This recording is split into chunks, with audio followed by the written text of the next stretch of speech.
Welcome to Barnstable Today. I'm Nick Cortez. Another week of discussion on Barnstable this morning is in the books, and today we're bringing you some of the best and most interesting comments our guests had to offer. We begin our look back with Barnstable Police Chief Paul McDonald. The Captain's Quarters Homeowners Association recently held its annual meeting, and the chief was there to address the recent criminal activity that's taken place within the association's territory on Fresh Holes and Hiramar Roads in Hyannis. Here, the chief gives us a sense of that meeting and what the group of landlords is pledging to do to make the neighborhood safer. The Captain Quarters Homeowners Association, they represent about 50 duplexes. There are 60 duplexes, Fresh Holes, Hiramar, on Versus Way, and on the Route 28 side. Captain Quarters, they represent about 50 of them, so that's a representative of about 100 individual units throughout Fresh Holes, Hiramar Road. 17 or 18 of the landlords showed up, and they represent the vast majority of all the unions, you know, and they're concerned, as everybody else is. They are concerned about how they're being portrayed in some of the media as being the bad guys, the absentee landlords who don't really care about Fresh Holes, Hiramar Road. But I am convinced, leaving the meeting, I am somewhat convinced that they really do care, because as they say, you know, the more problems exist on Fresh Holes Road, you know, the less rent they're going to get, the more the area deteriorates, the more problems they're going to have. Their investment declines substantially. So they are committed to the area, and they want to know what they can do to help the town and help correct the problem. You know, but they want to mention a few things too. You know, this is the second time I've been there. I was there 5 years ago. We had relatively the same problem down there. We addressed the same issues, and things did turn around. And they wanted that brought out to light. This is, you know, things down Fresh Holes, Hiramar Road are a lot better now than they were 5 years ago. And they also wanted to stress the fact that Todd Lampley, the gentleman who was murdered at 42 Fresh Holes Road, did not live on Fresh Holes Road. He was there visiting a friend at Fresh Holes Road when he was murdered. But with that all being said, this is, you know, what can we do as owners of the property? Yeah. You know, we went through a whole list of things. You know, they do have a substantial budget that they put out there every year to a tune of between $70,000 and $75,000. And they are talking about putting in cameras. If you get out Fresh Holes, Hiramar Road, there are little cul-de-sacs that are right and left as you go down. Yeah. And they want to put some cameras in the cul-de-sacs. They want to put up, the town went down there, did an assessment of all the lighting on Fresh Holes, Hiramar Road, and I think, the town thinks, the lighting in the area is adequate. But where we have the problem, again, is in the cul-de-sacs, which is private property. So they're going to talk to NSTAR about putting some lighting in all those cul-de-sacs. Okay. And they've even gone to the extent of changing the traffic pattern. On this week's Business Wednesday edition of BTM, Cape Cod Chamber of Commerce CEO Wendy Northcross joined us to recap the Smarter Cape Summit, a two-day conference focused on the economic challenges and opportunities facing the Cape. One of the big opportunities discussed, according to Wendy, was the Open Cape project, which will install fiber-optic broadband internet cables across the region.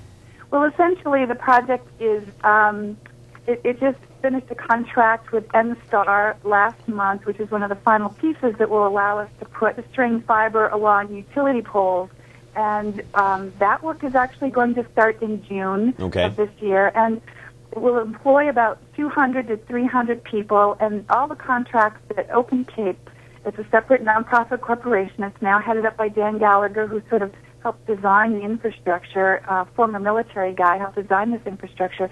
But all the contracts they're signing are also, they've made a real point of hiring people that are going to employ Cape Codders, not just import folks over the bridge for some short-term employment. So that was interesting. That's something I hadn't heard before. But it also, you know, they said this is just the middle section. This is not the last mile to your business, not the last mile to the house. This is the part that usually the utility companies would build, but they're not going to build it here because there's not enough of us here to make a lot of money off it. So we're going to build it ourselves. When we do that, then those utility companies or last mile providers, they get very interested now, because then they can deploy the last mile and bring much, much higher capacity to businesses. We're talking gigabytes, not, you know, millibytes. So big chunks of data can now run over this big pipeline. It's essentially becoming our fourth bridge. It will essentially allow other businesses to locate here that can't now, because their product that they invent, which is knowledge-based, gets shipped over this big fat pipeline. Our pipeline's not fat enough, but by 2013 it will be. Later on Wednesday, we welcome back our old friend and former Channel 18 colleague, Kevin Friel, who's now a Barnstable Weights and Measures Inspector. Kevin brought in some of the tools that our inspectors use to test the accuracy of thousands of scales and gas pumps in several Cape towns. This is a big part of how you inspect gas pumps, yes? Absolutely. This is a 5-gallon test measure, and what we do is we pump 5 gallons of gasoline at the dispenser into this can, and then once it says 5 gallons on the dispenser indicator itself, we have this sight glass with increments as to the gallonage that's in the can. So on this particular can, the I don't know if you can see this too well, but it can be off up to 6 cubic inches, either plus or minus, which is a small range right in here. Okay. So as long as the gasoline gallonage falls within that area, then it's testing accurately enough that we can go ahead and certify it for the year. And that's the standard set forth by the state? Correct. Yeah. Now, how many gas pumps would you say that you do in a given month or year or whatever the measure?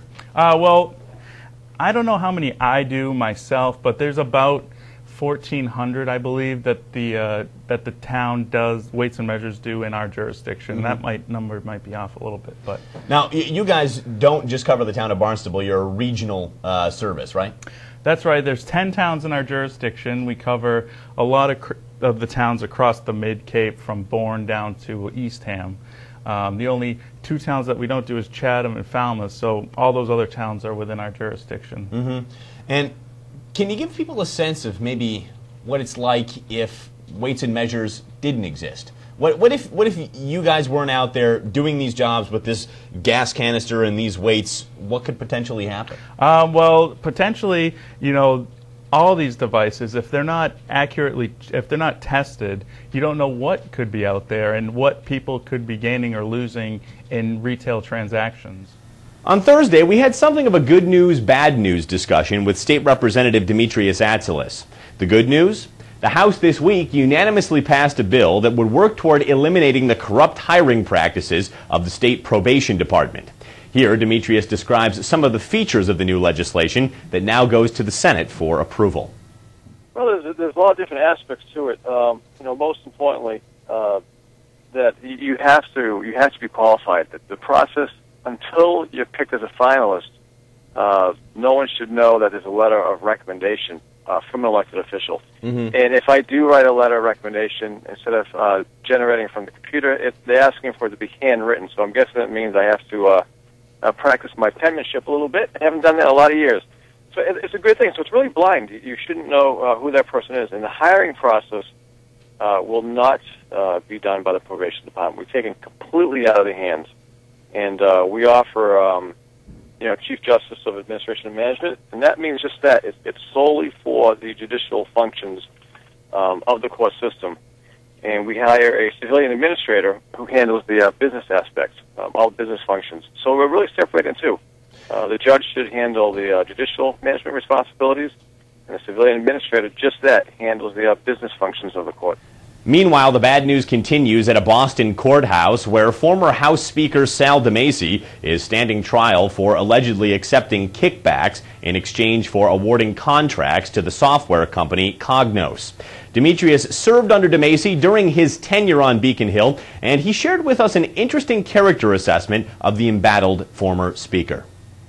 How would you characterize Sal DeMacy as a House Speaker? I mean, you were there during his tenure. What did he seem to be a pretty straight-up guy working for the general good of the people, or did you sense that something might be wrong?